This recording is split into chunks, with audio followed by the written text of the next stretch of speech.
이 영상에 앞서 지금만큼은 백붕이 시선이라기보단 최대한 객관적으로 이야기를 하고자 한다. 그건 바로 이인치요 그녀에 대해 좀 딥하고 잔인하게 이야기를 할 거다. 이인치요 영상은 이미 있지 않아 라고 하는 구독자와 배겨친 독자들도 있겠고, 특히 배겨친을 너무 좋아하는 백붕이들은 굳이 다 아는 얘기를 하느냐 할 수도 있다. 그러나 실제로 애니로 입문하는 사람이 훨씬 많다.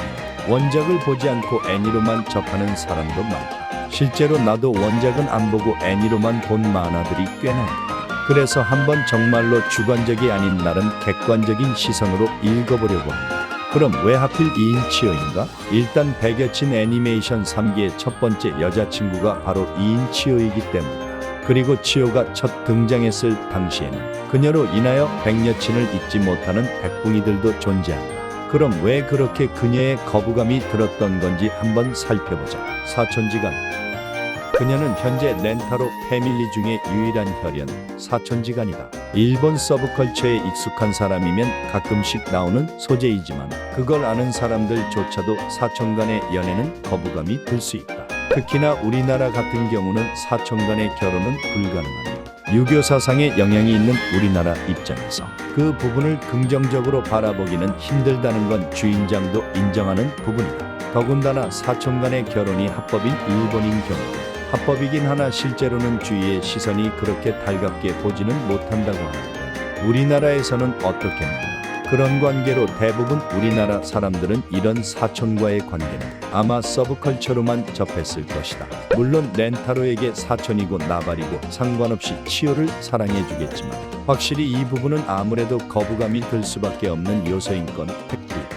물론 렌타로에게 삼촌이며 치요의 아버지인 이인 히로는 렌타로와 치요의 교제, 아니 결혼까지 허락한다 했지만 렌타로의 부모님이 나중에 등장하고 다른 여친들은 그렇다 치는데 치요 자신의 형제 자식이랑 사귄다? 아무래도 많은 생각을 하지 않을까 생각된다. 아마 히로가 렌타로 어머니든 아버지든 둘 중 하나에게 맞아 죽지 않을까. 비호감. 아까 전에 말했던 사촌지간이라는 건 엄근진으로 볼 때는 불쾌감을 가질 수도 있겠지만 주인장이나 일본 서브컬처에 익숙한 사람들이라면 나름 넘어갈 수 있는 사안이다. 처음 치요의 컨셉인 불편충 컨셉은 독자들 하여금 상당히 불쾌감을 자아내었고 실제로도 타 여친들에게 영향까지 갔다.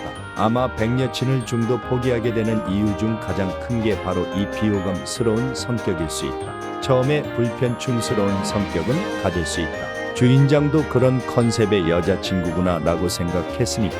그러나 그런 성격이 다른 여친들에게 영향이 가는 게 문제였을 수도 있다. 특히 54화를 보면 치요는 다른 여친들이 키스하는 것에 대해 불편해하는데 정작 사귀는 사이인데도 치요로 인하여 분위기가 바뀌어버리니 독자들 입장에서는 한편으로는 불편해질 수밖에. 또한 그녀는 컨셉이 너무 명확하여 지금의 수나 에루처럼 캐릭터가 입체적이지 않아 무척이나 단순하다. 화를 낸다거나 안경이 벗겨지면 운다는 구성에 빠져버린 것이다. 최연아.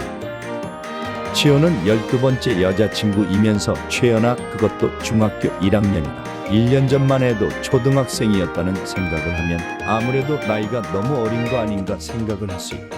물론 렌타로와의 나이 차이를 보면 요즘 세상의 3에서 4살 차이는 어떻냐 하겠지만 그건 서로 나이가 먹었을 때 하는 얘기고 지금은 중학교 1학년이라는 게 포인트.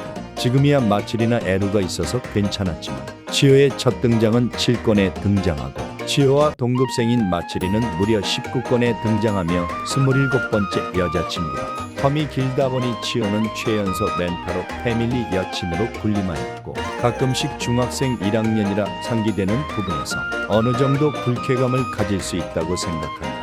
물론 주인장은 이 부분은 딱히 외견. 이것 또한 비호감만큼 상당인 비율로 독자들을 떨궈내기에 한몫했다. 디자인이야 당연히 호불호가 갈리는 건 당연하지만 치요가 처음 등장했을 당시에는 불호가 압도적이었다. 귀엽다고 느껴지지 않는 양갈래 머리에 아무래도 반장이다 보니 단순한 옷 디자인, 특히 불편함을 느낄 때 찌푸려지는 표정과 가장 다른 여친들과 다르다고 느껴지는 포인트는 바로 눈동자이다. 이 부분은 다른 영상에서도 많이 언급을 했지만 실제로 주인장도 다 좋았는데 눈동자만큼은 이상하게 불쾌했다. 거기다 호불호가 또 상당히 달리는 안경까지. 호불호의 결정체라고 할 정도의 디자인이었다. 주인장은 이 정도까지는 아니었지만 아무래도 다른 여친과 다르게 느껴졌는데 로리 계열의 시즈카는 연상이라 그렇다 치지만 육체적 나이가 더 어린 쿠스리도 저런 눈동자는 아니었는데 지금 생각해보면 치오의 디자인은 의도적인 것으로 보인다. 개선. 그런데 이야기가 진행되면서 치오는 상당히 변했는데 일단 외모로는 아이돌 편부터 빠르게 변하기 시작했고 특히 평상시에는 머리를 푼다는 설정에 호감도가 급상승하게 되었는데 렌타로와의 데이트 때는 그 외모는 정점을 찍었고 최신화를 보면 지금은 묶은 상태에서도 상당히 귀엽고 이쁘다는 걸 알 수 있다. 물론 수년 전 그림체와 많이 차이나는 건 사실이지만 치오 같은 경우는 근본적인 디자인이 확 변화를 하였다. 비호감 성격 또한 상당히 개선이 되었는데 처음에는 언제나 불편한 불편충 캐릭터였지만 나디와 이야기를 거치면서 그 빈도는 점점 줄어들고 불편충 컨셉에서 이제는 조강지처 모범생이라는 컨셉으로 바뀌어 캐릭터가 상당히 입체적으로 변했다는 것을 알 수 있다. 최연아에 관해서도 사실 처음에 너무 오랫동안 최연소의 자리에 군림했지만 마츠리가 들어오면서 그런 부분도 많이 희석이 되었고 에루까지 들어오고 시너지까지 나오는 부분이 있어 이 부분도 대부분이 사그라들었다. 마지막으로 사촌 관계인데 이건 사실 어쩔 수 없긴 하지만 관계만 사촌이지 사촌이란 소재로 불편한 상황은 전혀 나오지 않았습니다. 오히려 자신이 어린 것에 대한 콤플렉스가 나오는 등 가끔씩 사촌이란 부분을 잊을 뻔하곤 한다. 이렇게 보면 초반에 상당히 많이 변한 시즈카가 있는가 하면 치오는 첫 등장부터 지금까지 많은 변화가 있던 여자친구라고 할 수 있다. 애니 3기 영상에서도 언급했지만 다행히 치오의 디자인이 원작 첫 등장의 디자인이 아닌 개선된 디자인이라 그나마 다행이라 할 수 있는데 과연 애니에서는 어떻게 표현이 될지 귀추가 주목된다. 마지막으로 가끔씩 치오뿐만 아니라 야마메의 외모나 덩치 등으로 치오만큼은 아니지만 나름 불만이 있었던 독자들도 있었는데 지금 치오를 보면 야마메는 사실 걱정거리도 아니었다. 그런 야마메나 치오가 전부 애니 3기에 포함되어 있는데 주인장은 바이블리 애니메이션 스튜디오를 믿는다. 그럼 다음 영상에서 보자. 안녕.